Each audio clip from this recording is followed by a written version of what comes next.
Cek. A'udzubillahi minasyaitonirrajim. Bismillahirrahmanirrahim. Assalamualaikum warahmatullahi wabarakatuh. Perkenalkan, nama saya Irsyad Muhammad Farhan, namun biasa dipanggil Farhan. Saya peserta dari kelas Bisa Jadi HR Generalis batch kedua. Nah, sekarang di video ini saya mau mengerjakan PR yang diberikan oleh Mas Him mengenai rangkuman yang saya pelajarin selama saya ikut kelas ini. Oke, saya mulai ya. Saya akan menjelaskan beberapa insight yang saya dapat. Pertama dari segi peran HR. Jadi yang perlu kita sama-sama pahami sesuai dengan namanya human resource. Jadi peran HR itu adalah untuk mengelola SDM sehingga SDM itu dapat berimpact baik terhadap bisnis perusahaan.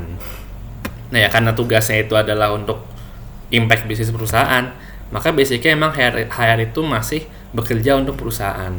Tapi itu bukan berarti HR jadi musuh karyawan. Justru HR itu perlu untuk menjadi kawan karyawan ya, sehingga sama-sama kita bisa enak, sama-sama kita bisa berperforma baik, sehingga pada akhirnya perusahaan juga benefit bisnisnya.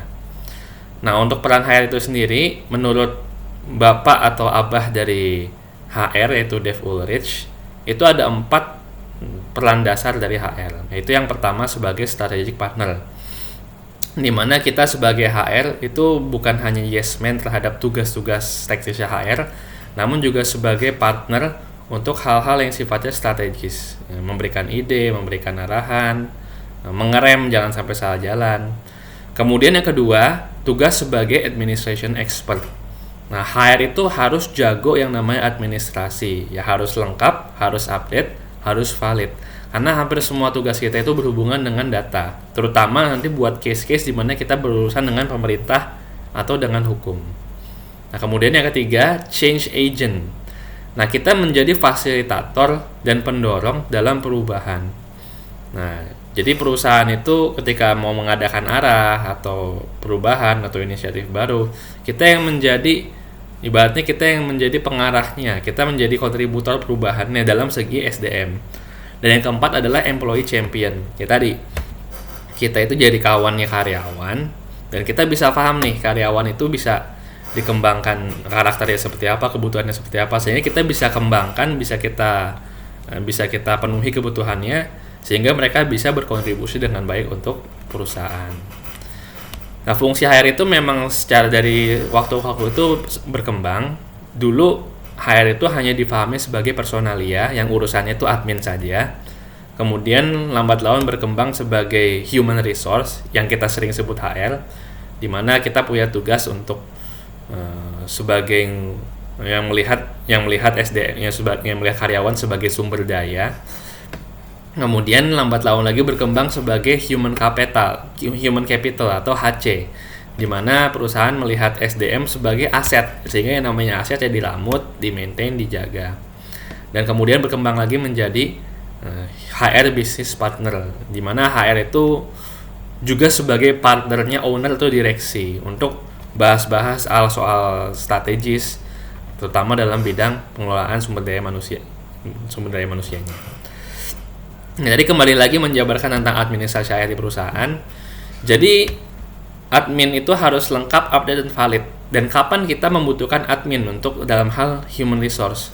Nah, itu ada tiga timeline. Yang pertama, admin ketika karyawan itu diterima, biar kita bisa paham siapa dan yang kita rekrut dan bisa tepat rekrutnya. Kemudian yang kedua ketika karyawan bekerja, ya untuk penggajian, untuk absen dan lain-lain. Dan yang ketiga, worst case-nya kalau bisa jangan sampai terjadi sebenarnya, tapi yaitu untuk karyawan PHK. Berkas-berkasnya dan bagaimana agar sesuai dengan hukumnya. Nah, jadi admin ini penting di semua bidang ini ya, supaya kalau sewaktu-waktu kita butuh untuk pengadilan atau ranah hukum, ya kita punya datanya.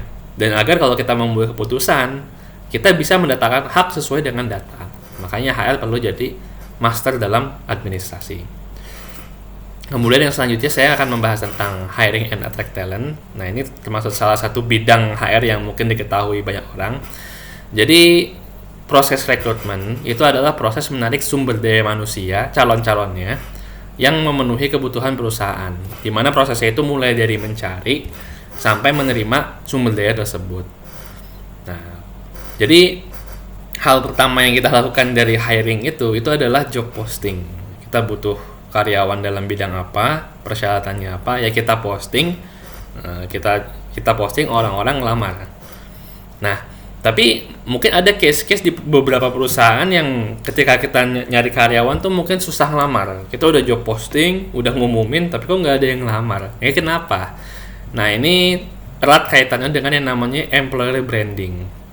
Jadi karyawan itu kalau sesuai dengan datanya, calon-calon karyawan itu cenderung akan melamar ke perusahaan yang employer brandingnya itu bagus. Ada beberapa alasan. Yang pertama, ya karena employer brandingnya bagus, tentunya ada kesan bahwa perusahaan itu juga bagus. Tapi kalau employer brandingnya nggak bagus, ya mungkin orang akan menganggap ini bukan perusahaan baik. Nah, yang kedua juga masalah trust. Kalau misalkan di zaman sekarang ketika seseorang mau ngelamar ke perusahaan, pasti mereka akan di-search dulu kan, di-searching di Google, di-searching di sosial media. Nah, kalau misalkan kita terlacak employer brandingnya terlacak, orang akan tes, oh ini emang benar perusahaannya. Tapi kalau sampai di searching di apa nggak ketemu, mungkin orang akan anggap ini perusahaan penipuan. Nah, makanya sebelum kalau kita mau bahas soal hiring attract talent, erat kaitannya dengan employer branding. Nah, resep rahasia membangun employer branding itu sendiri ada 3. Yang pertama, mudah ditemukan oleh kandidat, baik itu di Google, di medsos, di Maps, maupun media lainnya.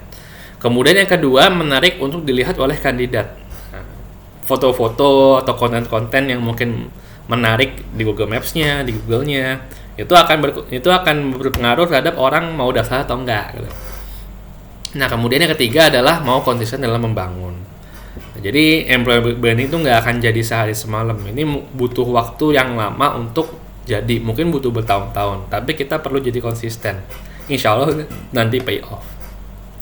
Nah, yang perlu kita pahami, yang penting itu adalah employer branding itu jangan sampai palsu. Employer branding itu harus apa adanya. Ya, emang kita perlu membuat yang menarik, tapi apa adanya, tidak mengada-ngada.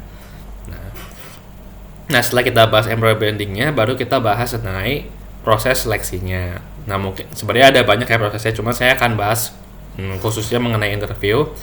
Jadi interview itu adalah proses untuk menggali informasi yang banyak dan valid dari calon kandidat. Nah, banyak dan valid ya. Nah, maka dari itu kita perlu pahami interview itu tuh ngobrol santuy, bukan interogasi. Nah, karena kalau kita kesannya interogasi, ya orang kan jadi ragu buat ngomong, mungkin jadi mengada-ngada, mungkin jadi tertutup, sehingga akhirnya belum tentu valid informasi yang kita dapat. Tapi kalau kita bawa dengan santuy, nah insya Allah orang akan lebih terbuka, sehingga kita bisa dapat data lebih banyak. Nah, untuk interview sendiri ada 4 tips jitu-nya, yaitu dengan formula OKE. Yang pertama, objektif. Kita perlu clear dalam interview itu tujuannya itu untuk apa, data apa yang mau kita gali. Kemudian yang kedua adalah kenyamanan. Dibuat interview itu nyaman, sehingga orang kandidatnya lebih enak untuk terbuka. Yang ketiga, eksplorasi. Kita mengeksplor sebanyak-banyaknya data yang kita butuhkan selama kita proses interviewnya. Dan yang keempat adalah holistik. Nah, kita pahami bahwasannya interview itu bukan satu-satunya ukuran. Namun ada juga ukuran-ukuran lain untuk menentukan penerimaan kandidat, yang kita bahas di lain waktu ya. Nah, kemudian selanjutnya saya akan bahas tentang performance management. Nah, prinsip pertama yang perlu dipahami dalam bisnis, itu tujuan utama bisnis itu adalah cuan. Nah, kita ini bukan organisasi sosial, sehingga ya emang tujuannya itu cuan, nggak yang lain. Nah, adapun cara naikin profit atau cuan secara umum, itu yang pertama adalah menurunkan cost, efisiensi, atau yang kedua menaikkan omset, atau dua-duanya. Nah, dua hal ini itu akan berhubungan erat dengan tugasnya HR, yaitu employee performance. Nah, jadi alat ukur utama kita dalam employee performance itu adalah KPI, Key Performance Indicator. Sesuai dengan namanya, indikator kerja kunci. Yang pertama indikator, KPI itu adalah alat ukur. Dan yang kedua kinerja. Yang kita ukur itu adalah kinerjanya, bukan kompetensinya. Dan yang ketiga adalah kunci. Nah, jadi memang yang diukur dari KPI itu adalah hal-hal kuncinya saja, nggak sebanyakan. Nah, dengan begitu kita bisa mengukur. Nah, insya Allah cukup sekian dulu dari saya. Terima kasih. Wassalamualaikum warahmatullahi wabarakatuh.